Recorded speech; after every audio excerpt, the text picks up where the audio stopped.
कि एक हो जाओ। कोई भी भारतीय जनता पार्टी का व्यक्ति मुसलमानों से आके ये क्यों नहीं कहता कि बटोगे तो कटोगे मुसलमानों, नहीं कहेगा। क्यों कहेगा? क्योंकि वो मुसलमान नहीं है। जब वो मुसलमान नहीं है तो उसको मुसलमानों की संपत्ति से क्या लेना देना? क्यों वक्फ को लेके ये सब बातें हो रही हैं? जैसा मैंने आपको पहले बताया कि मुसलमानों की संपत्ति, वक्फ की संपत्ति तीसरे नंबर पे आती है। मगर उसके बाद वो संपत्ति गई कहां? तो एक वजह ये भी है आपके सामने। बहरहाल बहुत लंबा वीडियो होगा, चर्चाएं बहुत हैं, मगर आपको अपना दिमाग खोलना होगा।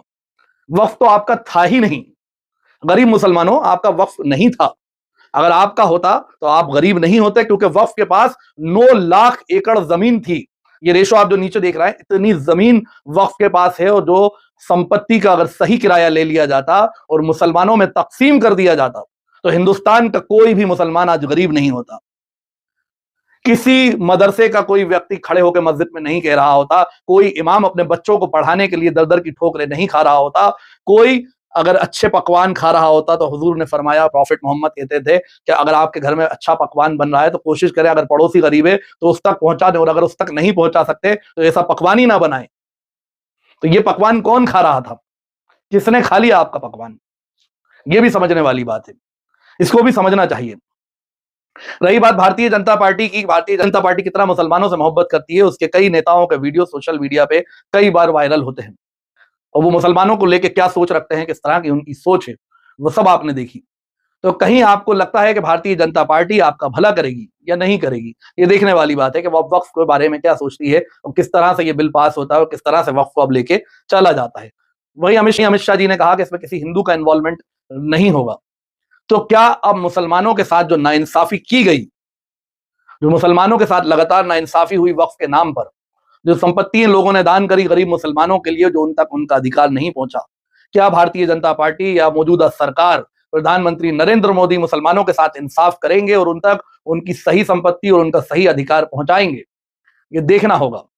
उसके बाद मुसलमानों को इस बिल के बाद मुसलमानों को बहुत बेहतर तरीके से वक्फ के बारे में पता चल गया कि वक्फ था क्या।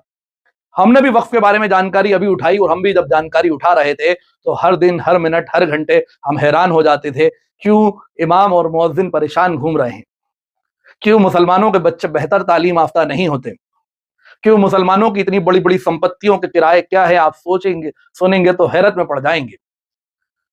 बेंगलोर के अंदर एक 5 स्टार होटल, जो जमीन की कीमत 500 करोड़ रुपए है, 500 करोड़ कीमत वाली जमीन का किराया मात्र 12,000 रुपए लिया जाता है। उसके बाद मध्य प्रदेश की राजधानी में ही हम आ जाते हैं। कुछ वक्फ की दुकानदारों से, किराएदारों से हमारी बात हुई तो हमें यह मालूम हुआ कि जिन दुकानों का किराया 20 से 25,000 रुपए होना चाहिए, उसका किराया 2,500 रुपए वक्फ में जमा होता है। और वो 2,500 रुपए कहाँ जाते हैं, जो व्यक्ति लेने आता है उसका उनसे ये कहना होता है, ये तो मुझे भी नहीं मालूम कि ये जाते कहाँ हैं और किसके काम आते हैं। उसके बाद कई ऐसी वक्फ की संपत्ति हैं जिसके किराए सालों और बरसों से जमा नहीं हुए, और वक्फ के लोग जब उनके पास किराया मांगने जाते हैं तो उन पर दादागिरी होती है, उन पर दबाव बनाया जाता है, रसूख दिखाया जाता है, और वो किराया उन तक नहीं पहुंचाया जाता। अब ये तो होगा कि अब एक पुलिस वाला तो जरूर जाएगा और डंडा तो कर ही देगा किराया लेने के लिए, मगर किराया लेके जो पहले लोग खा रहे थे मुसलमानों की संपत्ति को, क्या वो दोबारा खाएंगे या मुसलमानों के साथ अब इंसाफ होगा? ये एक बेहतर चर्चा थी आपसे, एक मामूली सी जानकारी थी। इसको लेकर हम और भी खबर बनाएंगे और भी चर्चा करेंगे, कुछ बुद्धिजीवियों से चर्चा करेंगे, मुसलमानों से, जो मुसलमानों का हित चाहते थे। मगर भारतीय जनता पार्टी या मौजूदा सरकार मुसलमानों का हित करेगी कि नहीं करेगी? मौजूदा सरकार के जो लोगों के बयानात आते हैं उससे कभी यह महसूस नहीं होता जैसे नुक्ती के रंगों को लेकर कोई चर्चा करता है, कोई मुसलमानों के कपड़ों को लेकर चर्चा करता है, कोई मुसलमानों की कुर्बानी को लेकर चर्चा करता है, कोई मुसलमानों के कारोबार को लेकर चर्चा करता है, या मुसलमानों के कारोबारों को यह कहा जाता है कि अपने कारोबार पे अपना नाम लिखिए। तो क्या वो पार्टी के लोग मुसलमानों का भला सोच रहे हैं या कोई और एजेंडा है? अब ये भी देखेंगे। तो बने रहे हमारे चैनल पे, हम आपको वक्फ को लेकर और भी जानकारी देंगे। वीडियो काफी लंबा हो जाएगा, अगले वीडियो का इंतजार कीजिएगा।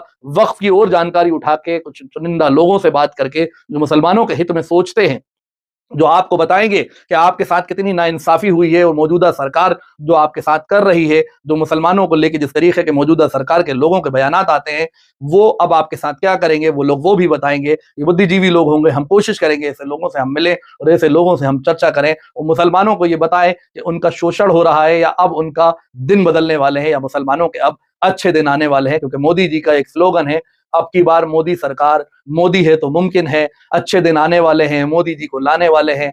तो अब देखते हैं मुसलमानों के अच्छे दिन वक्फ के जरिए आते हैं कि नहीं आते। जिस तरह से मुसलमानों के लिए अरबों रुपए की संपत्ति लोगों ने छोड़ी, मगर वो अरबों रुपए की संपत्ति लोग डकार गए, खा गए, कहाँ गई वो संपत्ति? मैंने एक छोटा सा एग्जाम्पल आपको भोपाल शहर का दिया, बाबरी मस्जिद का दिया, कब्रिस्तान का दिया, और भी कई ऐसे एग्जाम्पल हम आपके सामने लाएंगे जिससे आपकी आंखें खुले। और इस वीडियो का मकसद ये नहीं है कि हम आपको हताश करें, निराश करें, मगर कहीं न कहीं हम आपको ये बताना चाहते हैं कि आपके साथ वक़्त को लेके मुसलमानों नाइंसाफ़ी हुई थी और नाइंसाफ़ी होने वाली है या नहीं होने वाली, या आपके साथ अब इंसाफ़ होने वाला है, तो ये तो आने वाला वक़्त ही बताएगा। तो बने रहें हमारे चैनल को, सब्सक्राइब कर लें, ऐसा वीडियो हम आपके पास और भी लाएँगे और आसान भाषा में और आपकी भाषा में आपसे चर्चा करेंगे। धन्यवाद।